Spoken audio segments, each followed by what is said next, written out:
Good morning and welcome to another edition of Our Town on 94.9 and 99.1 The River. I'm Darren Swinson. Our Town, as always, brought to you by Decorah Bank and Trust. 4 guests on the program this morning. We'll go into the toy department for a couple of them. A couple of 1A girls teams have some chance to make some big noise at the state track meet. The track meet beginning for 2A and 3A teams as we speak. And 1A and 4A will begin this afternoon at 3:30.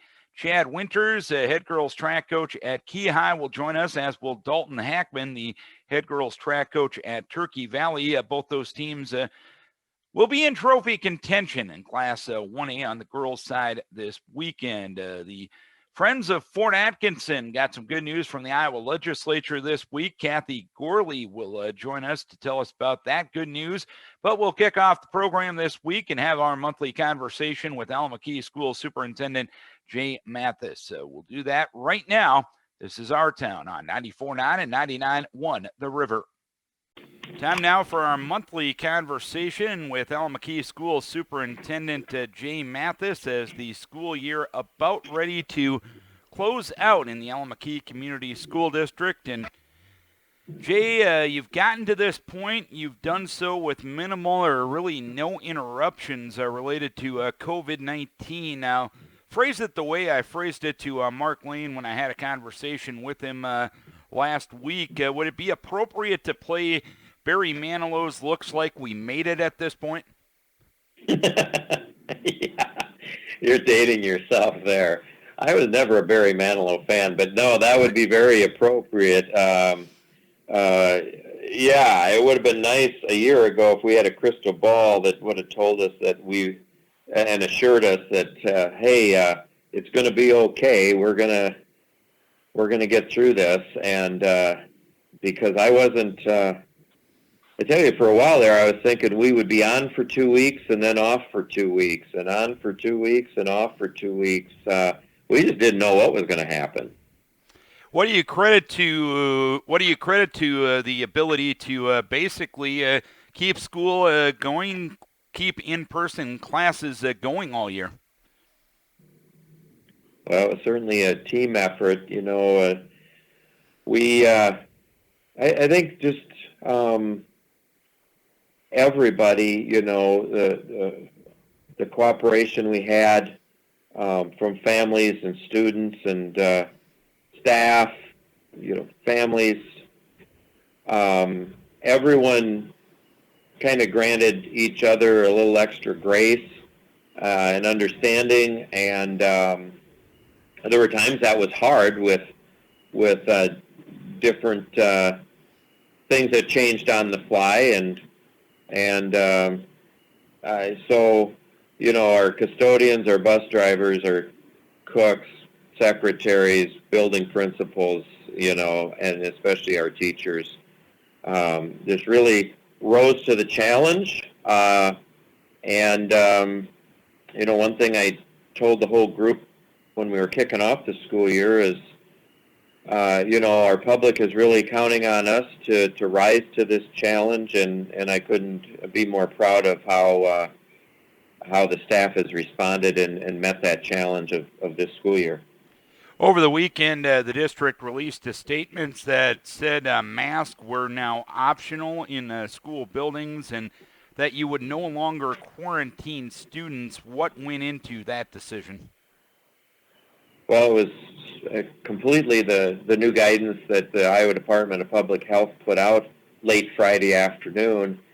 They always like to throw these things at us at 3 p.m. on a Friday, it seems, but that was when it came out, and it basically said that we're going to treat COVID like other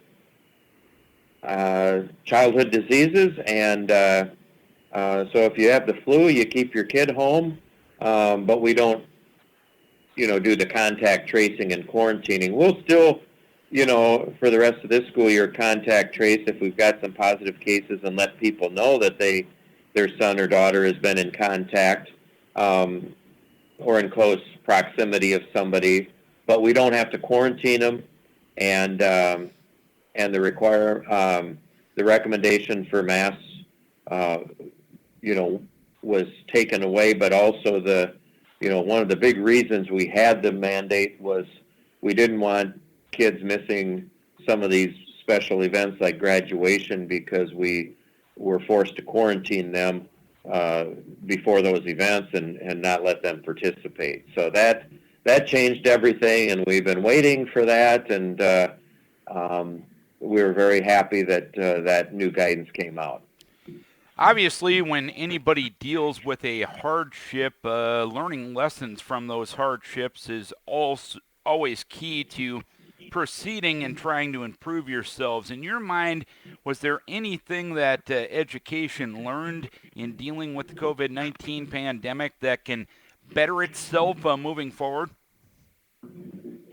I think that's a great question. And as I think about that, I think the biggest lesson we learned is that we can adapt, we can be flexible, we can change and do things differently than we have, and we really did. And we learned to do teaching remotely, and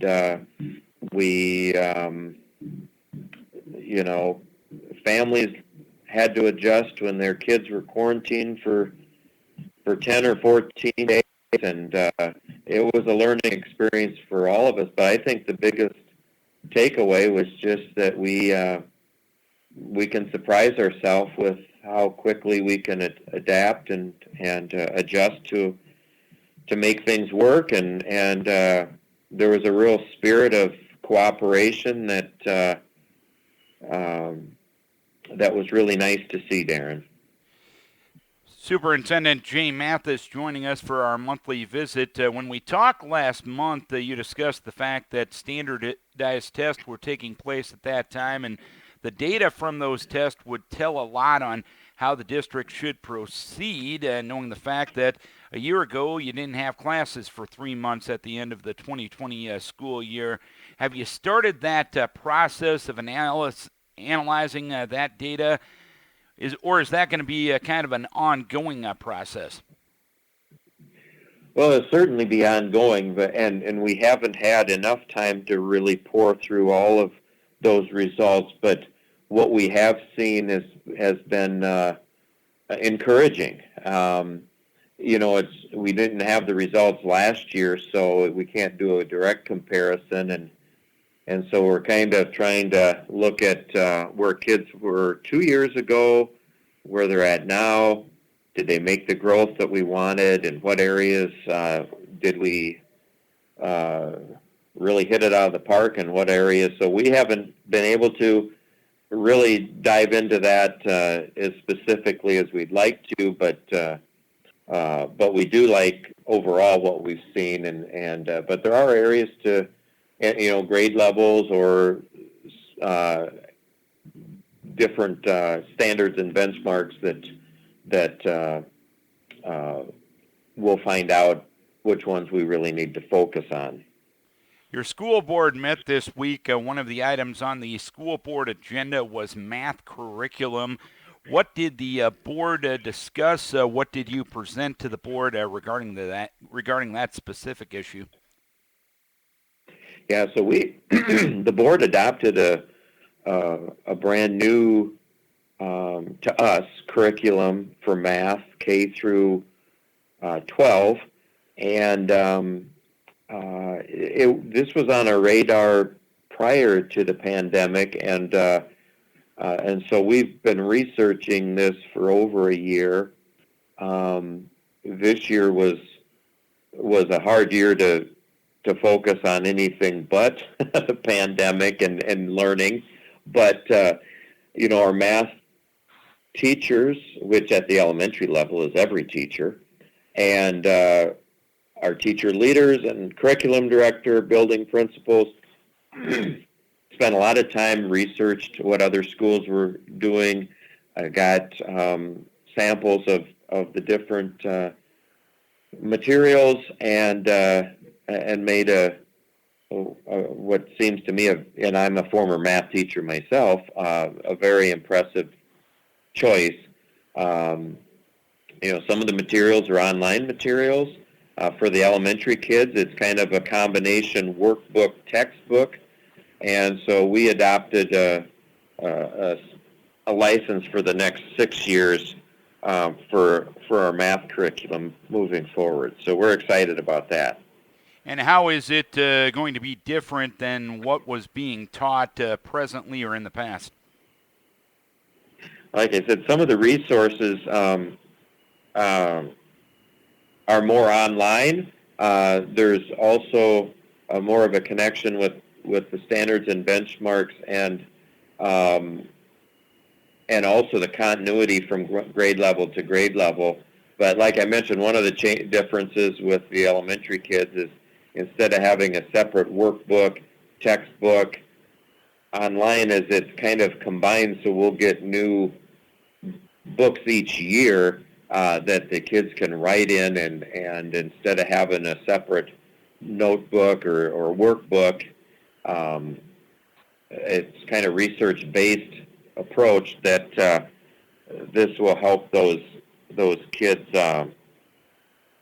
organize their thinking a little bit better, and hopefully we see a difference in that. Allamakee School Superintendent Jay Mathis joining us, and you go back a year ago at this time, granted it was this way for probably everybody in the world, but everybody in education was in a period of unknown on what the fall would bring. Do you believe this summer will be less stressful for folks like yourself as you plan for the fall with seemingly less uncertainty than 12 months ago? Yeah, I don't think I would say like 1,000,000 times less stressful, Darren, if that answers the question. Last summer was really just so unknown. The Department of Education did a great job of providing resources, but it was like it was volumes and volumes of material to sort through, and then developing a return to learn plan that they had no template for, because we were I think one of the descriptions was we were trying to build the airplane while we were up in the air. So it was kind of crazy, but yeah, we're anxious to get back to kind of the things we typically worry about and plan for a normal school year. So knock on wood, I sure hope that that's what this summer does look like. And there's enough to worry about year in and year out, I imagine. Absolutely. My big job is to make sure we're getting the resources in the hands of our teachers, and making good educational and financial decisions. And there's a lot of planning that goes in over the summertime for a new school year. And a lot of that stuff got had that plus a whole lot more last summer to worry about. So it'll be good to be able to focus on our staff and our professional learning plans and things of that sort to get ready for another school year. When it comes to staffing for the fall, how you doing on that end of things? Do you have everything pretty much ready to go, or do you still have some spots to fill? We have a couple spots. We are in the process of screening for a new food service director. Our technology director is leaving us for greener pastures and taking the job over in Decorah, so we've got that position that just opened up. We have a school nurse position, an elementary music teacher position, and a half-time Spanish position if we can find somebody for that. Otherwise, we'll have to continue to, have really large class sizes in our Spanish classrooms. So there's some positions we're working on and trying to fill yet. And is that that unusual to have positions to fill at this time of year? No, not really. The couple were retirements. Like I said, the one was losing, but this is kind of the time of year where sometimes you get some of those last minute ones. But we've got a really good pool of applicants for our nurse position and food service. So we just need to now that we're kind of, as we are approaching the last days of school, we've got some of those planning. Our principals have been busy with all of those end of the year things, so that we've finally are able to carve out some time to perform some of our interviews right now. So it's kind of par for the course for this time of year.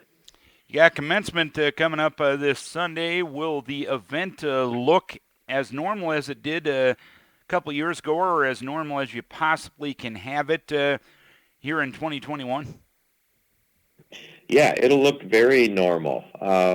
We're not limiting capacity. We won't be requiring masks.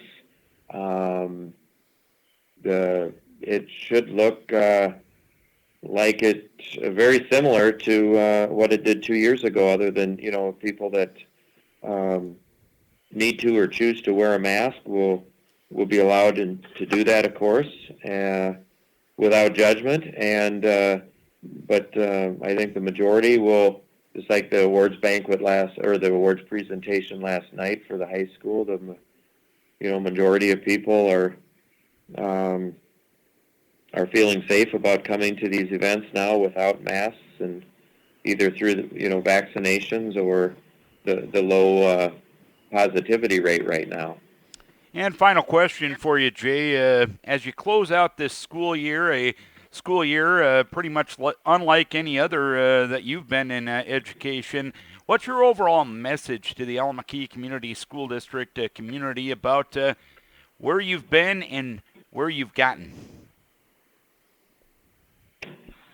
I guess I would just say, we appreciate the trust that was placed in us every day to educate kids. We take that role very seriously. We gave it our very best and made decisions that at the time we thought we were doing the right things, and we learned as we went.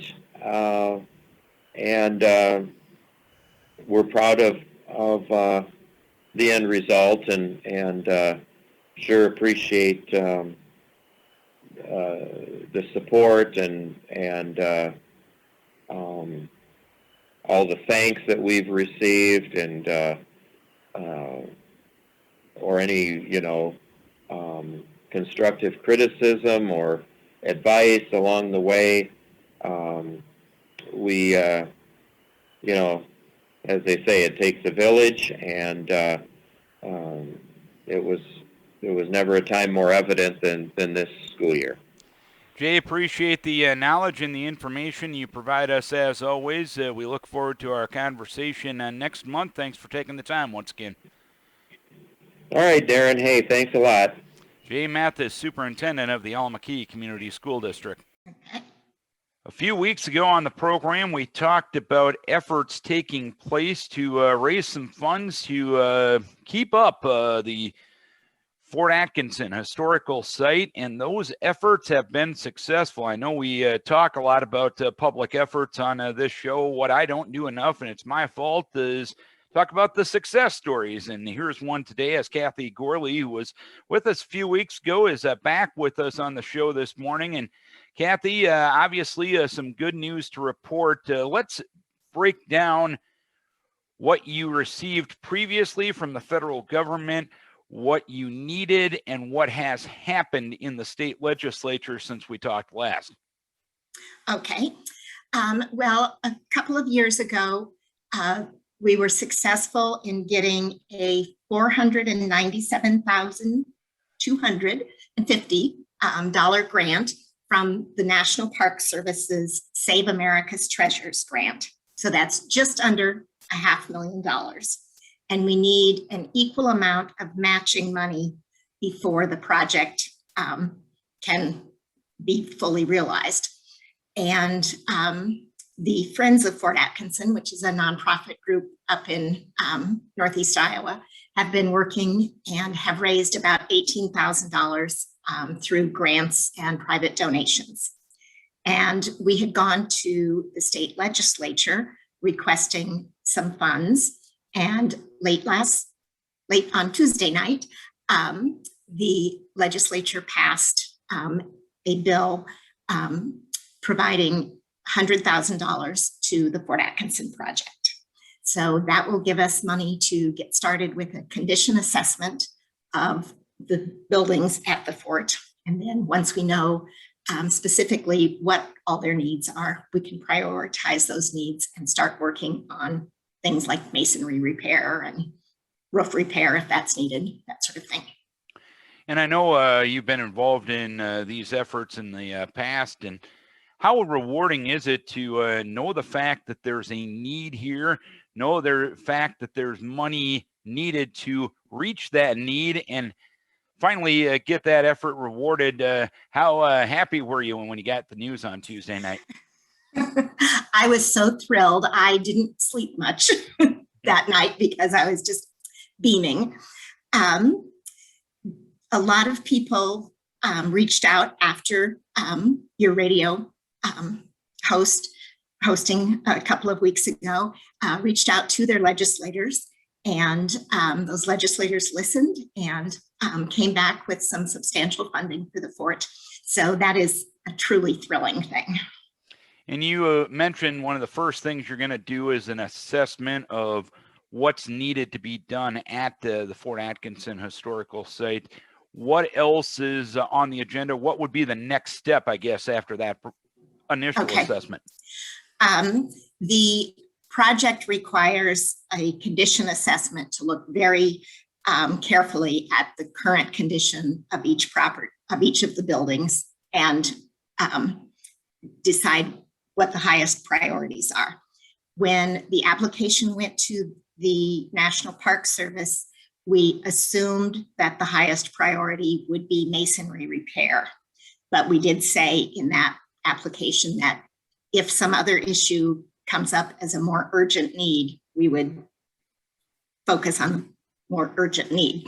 But it appears, having not done the assessment yet, that the masonry is most in need of work. And that will be, I think the masonry work is estimated to be a little over $500,000. The buildings are stone and they were constructed in 1842. And over the years, as mortar has been replaced, sometimes the new mortar has been harder than the stone. And so when moisture needs to seep out of the building, it's going through the stone now rather than the mortar. So it will take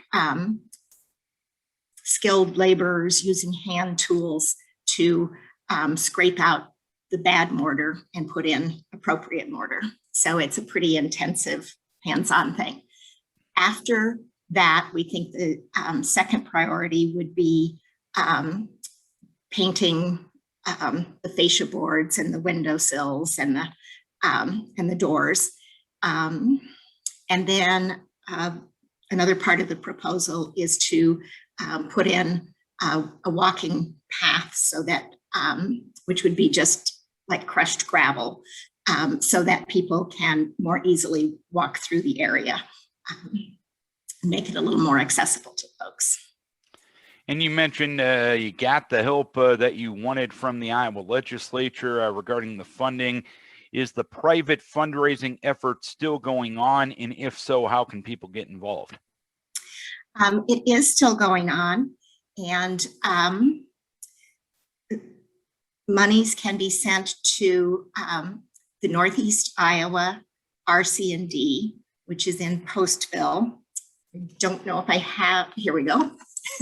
I do have the address. It's Post Office Box 916 in Postville, 52162.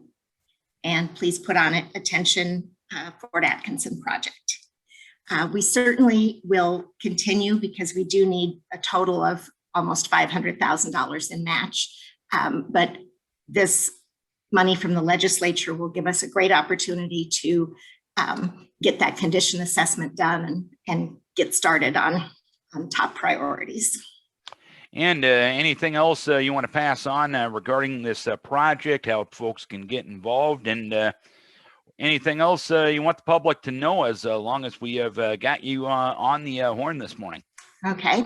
Well, I guess my first thing would be to say, please reach out to say thank you to your legislators, because I think too often legislators hear the complaints but don't hear the thank yous. And so this is truly tremendous work on the part of many in the legislature. So thanks to them.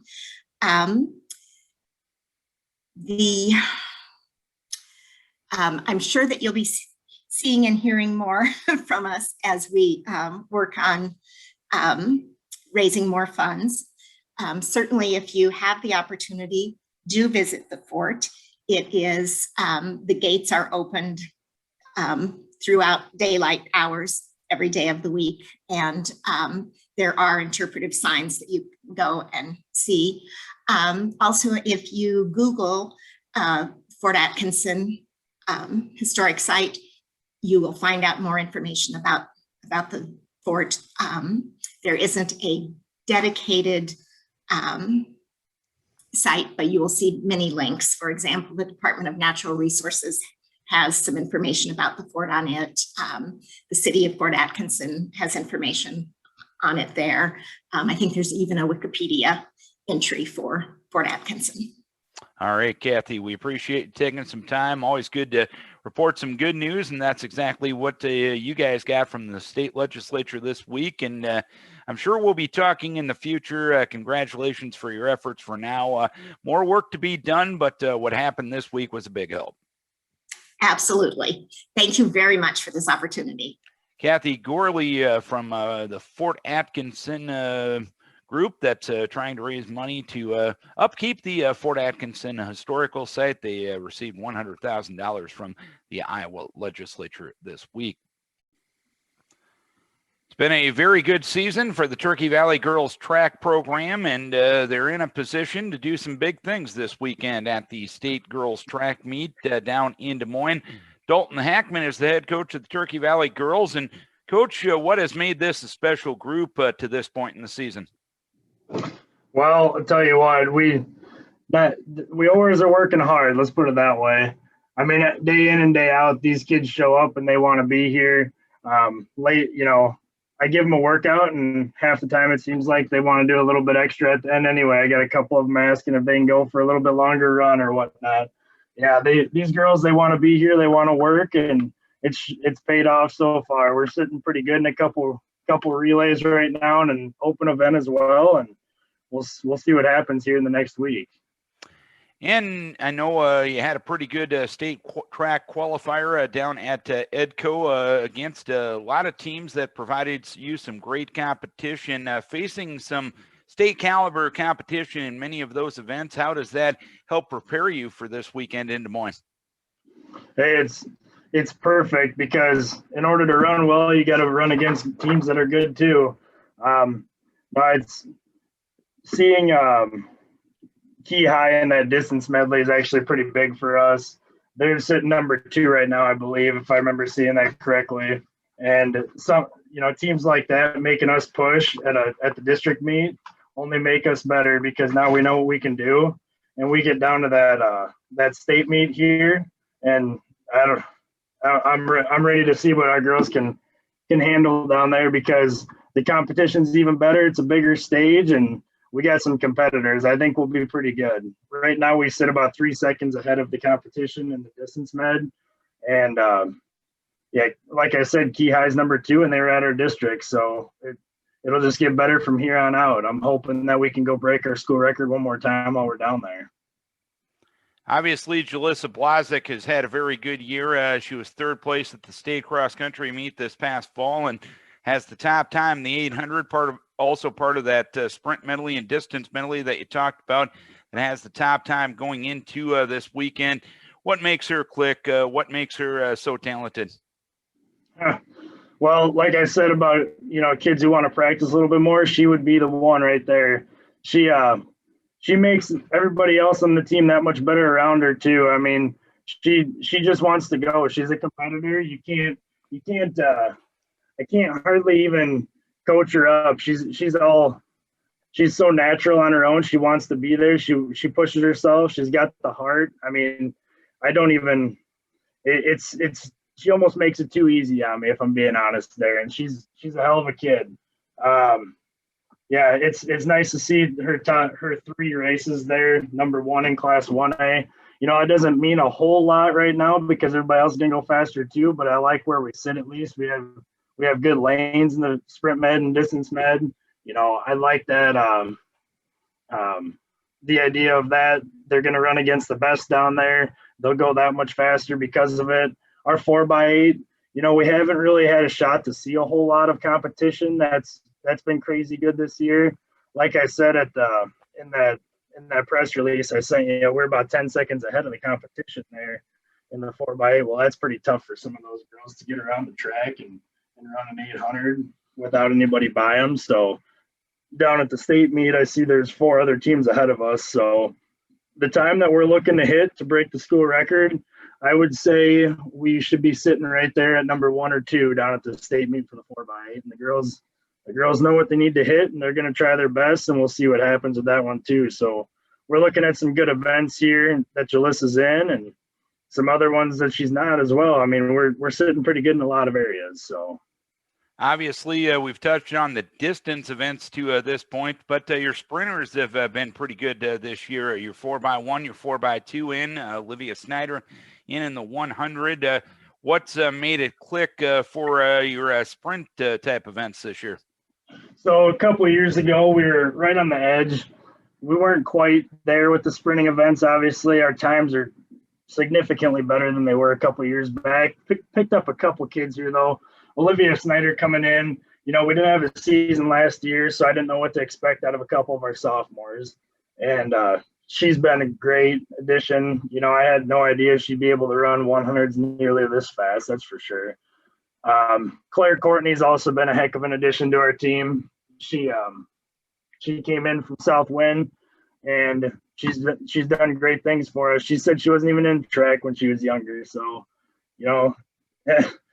tell you what, when you have a couple kids that can run like this, it makes it a heck of a lot easier on a coach. And all I have to do is just work on the little things with them, handoff, starts, and make sure I put them in the right positions in the relays. That way they can get the most out of it and try to get the time to where it needs to be. Yeah, these girls they're pretty talented group, and our 4x1 had worked hard to get to this point. I wasn't sure what to think after the state or after the district meet. We were only 400ths off from the team that we lost to. We got second down there at Edco, and I figured it would go, but then I started seeing some other times coming in, and I was starting to get a little concerned. And I'm just glad we made it number 22, and we'll see what we can do in that one. I mean, the kids have dropped already a second just in the last week. So I think they could probably do a little bit more again, clean things up a little bit, that adrenaline rush down at the state meet. Who knows what's going to happen there. And our 4x2, we'd been creeping all year. We'd been right there on the edge. I didn't want to get their hopes up, that they'd make it down, because I wasn't quite sure what that time we had. A couple weeks back, we were sitting at a 156, dropped down to a 154. And then we get to the district meet here, and Central had just beat us at conference in the 4x2. And we get down to district, see Central again. Well, our girls, they wanted it obviously a little bit more than Central did, so they went right with them. Ended up hitting that 152 and got first place, so we were guaranteed to go. So I was pretty pumped about that. Yeah, Olivia Snyder's been a heck of a difference for the team. I would have to say that she's obviously one of our better sprinters.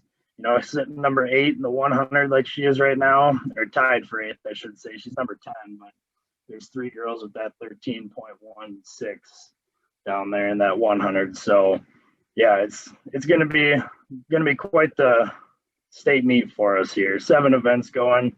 That's the most I've ever had go. It's also only my 3rd year, technically, basically only 2nd year because we didn't actually have a year last year. So we'll see what's in store for us. Our sprinting events, it's kind of nice to see that go. A little adrenaline rush there watching those guys go. So. Well, and you look at this season as a whole, it's obviously been a very successful season to this point for you guys. But with the kids that you get to coach, has there been a little bit just of a sense of appreciation of having a season after having their season taken away from them last year? Yeah, I would say so. They're all they were quite excited to be here. A good handful of them were, and some of them really found their spot in a couple of relays that maybe had no idea they were going to have a spot here and there. And yeah, it's been awesome to actually have a season. I've had a couple kids that have been quite the surprise because I didn't know what I was going to get because I didn't have a season last year. So yeah, it's we're just appreciative that we're able to have it this year and that we're able to go down to state. And now I see the state just opened it up. Drake is now wide open for everybody to come in, and that'll be awesome. We'll have Turkey usually sends a pretty good crew down. A lot of fans like to travel from our area, so that always helps. The crowd, cheering the crowd always helps for the right team. So you walked into my next question. I was going to ask you about that. You answered it beforehand, so well done on that end of things. But also from a time perspective, when it comes to when you will be running at state, you'll be running, in my mind, at pretty much times that you run regular track meets at. Is that something that will make things a little bit more comfortable for you guys? Yeah, I would say so. It'll cool down maybe a little bit too in the evenings, so we'll be used to that sort of thing. And our sprinters, I don't mind it when it's warm out and they're getting out there in that 70, 80 degree weather. Even a little warmer is fine for them. It loosens up the muscles, they get rolling a little bit better. But I bet you my 4x8 group won't mind it too much if it's a little 6 o'clock, if it's a little chillier here on Thursday for them. Yeah, I think it'll be nice in the evenings like that. We're used to it. We don't have to get up early and get in the right mindset. We just go about our day as usual and go down and run our best, hopefully. All right, Coach, I won't take any more of your time, but congrats on a great season to this point, and hopefully you can make a lot of noise this weekend in Des Moines. We wish you best of luck. Yeah, thank you. That's the plan. Hoping to come home with a trophy after the weekend. Dalton Hackman is the head coach of the Turkey Valley girls track team. Been another really solid season for the Key High girls track program, and they'll have a bunch of events competing this week at the state track meet in Des Moines. With us to preview the state track meet is Key High girls track coach Chad Winters, and Key High with another special group of young women doing a lot of good things. Is that just a simple synopsis of 2021, Coach? Yep, they've done some good things this year. Got some state experience coming back. Haley Meyer, Jada Mitchell, both were part of a couple of those state relays that we won in 2019. Reagan Mutterman, another freshman that year that would have got her feet wet down there at the state meet, doing some 400 hurdles and long jump. Then we're introducing some sophomore girls that are be down there for the first time. So we got a pretty good mix of young and inexperienced and some veterans down there. I'll ask you the silly, obvious question. How much better was spring of 21 as compared to spring of 2020? Significantly. Obviously, everybody's heart was torn out when the news broke that everything would be shut down, and we never did get the chance to compete, especially coming off the incredible season that we had to finish up 2019. That was just heartbreaking for everybody to handle, especially upperclassmen, seniors that were expecting big things from and never had the chance to compete. When you go back to last Thursday, you were down at the state qualifying event in Edco, and as most people know, in Class 1A, the winner is the only automatic qualifier, and you have to wait about 15 hours to figure out whether the rest of them will join those kids down in Des Moines. How anxious of a 15-hour period is that for really everybody in 1A, hoping to get a lot of kids down to Des Moines, but you don't know until it's posted on Friday morning? Right. you have a good idea on some of the events that you run.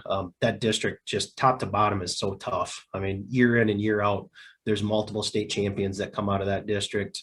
Kind of a double-edged sword, because like you said, only the district champion is the automatic qualifier, but competing against those type of teams, you know that if you're halfway close to them, you're right there. DMed, for instance, Turkey Valley ended up winning it.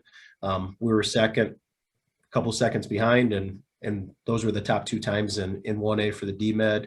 I think 3 of the top 4 times in 1A were for the 800 were out of our district with Blazik, Meyer, and Southwind. So it's never easy for those kids. Allison Wagner was one of them that we were waiting on. We knew that she ran a really good time in the 3000. I felt fairly confident about that one. 1500 was a little more borderline. We knew the 4x4 was very close. That ended up sneaking in by, I think, 0.5 seconds.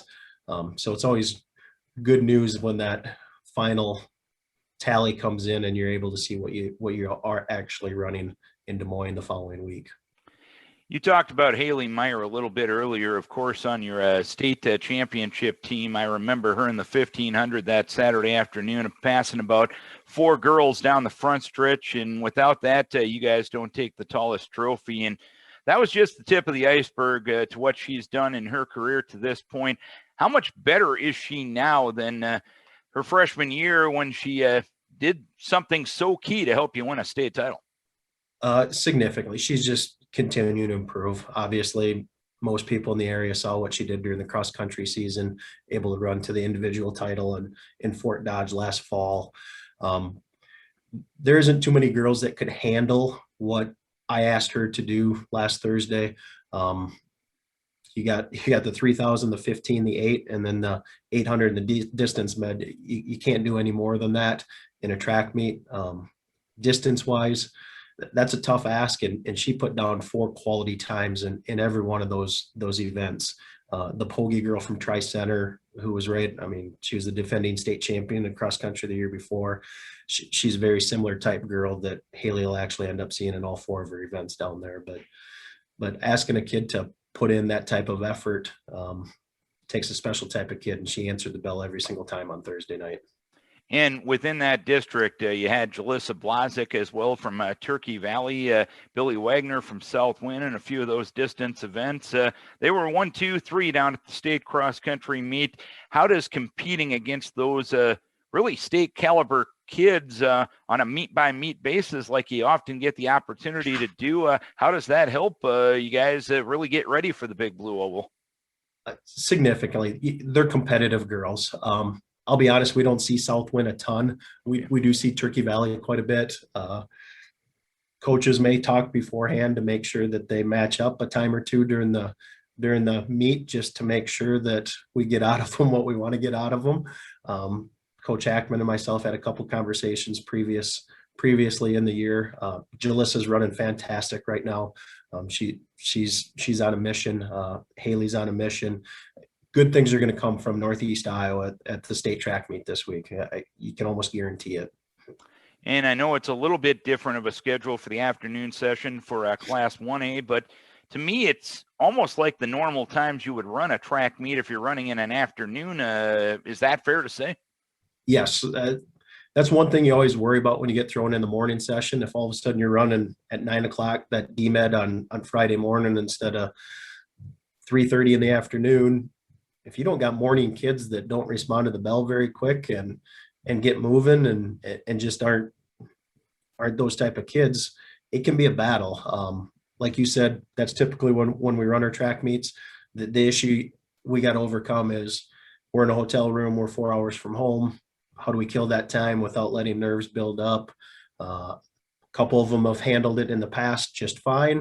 Got some new kids down there for the first time that we'll have to work through that and keep them busy on Friday morning, Saturday morning, because you're used to going watching other teams compete, and we can't go watch the 2A and 3A session this year as of right now. So keeping our fingers crossed that maybe some things will change in regards to admission and parents, more people being able to come watch their athletes run. How much do you rely on those experienced girls to help the younger ones who haven't been down there to say, you know what, hey, we can do this. We were in that position a couple of years ago, and we were able to rise to the occasion, and you can do it as well if you keep doing what you've done all season long. I think it's always good to have those type of girls that have been thrown in the fire down there. And it's not like I'm taking inexperienced girls down there. These sophomore girls that are our qualifiers have been competing in Fort Dodge for the last 2 falls during the cross country season. So they know what pressure comes with it and the expectation to perform at the top level. They'll be up to the challenge. And how do you handle this week, at least from practice and a training perspective, before you head down to Des Moines? We actually grabbed a bunch of them at lunch, and we talked in the gym for a little while after they got done eating today. And they know that they're going to be on different schedules this week compared to what we normally would be, based on we have Haley and Allison running the 3,000 and Elena running the 100 and 200 prelims on Thursday. And then some of them don't run again until Friday. So the workout schedule is going to look a little bit different for them. So we're just kind of trying to lay out travel plans and workout plans. 2021 has made these kids pretty adaptable to what they've had to go through. So anything I throw at them, I don't think they're going to have a problem with adjusting and making the best of the situation. They're pretty resilient girls. All right, Chad, thanks for taking some time to preview a state track meet coming up this week. We wish you best of luck, and hopefully some hard work can come back to Northeast Iowa this weekend. Best of luck to you. Thanks, Darren. Appreciate it. Chad Winters previewing the Key High girls at the state track meet. Our thanks to our guest on the program this morning, Allamakee School Superintendent Jay Mathis. Kathy Gourley from the Friends of Fort Atkinson organization receiving $100,000 towards their efforts to upkeep the Fort Atkinson historical site. They received that from the state legislature this week, and a couple of area girls track coaches who will be in trophy contention at the state track meet this weekend. Dalton Hackman for the Turkey Valley Trojans and Chad Winters for the Key High Key Hawks. As Key High, they are the defending state champions on the 1A girls side from the last state meet from 2 years ago. Don't forget, each and every week we put these shows up on YouTube so you can watch our town as I interact with the interesting people that we talk to week in and week out. That is available on the YouTube channel that we post every week to the River Facebook page, which is 94.9 and 99.1 The River. It's also available on my social media channels. Our thanks to our guests, our thanks to our sponsor, Decorah Bank and Trust, and our thanks to you for tuning in, logging on, or watching our town on 94.9 and 99.1 The River.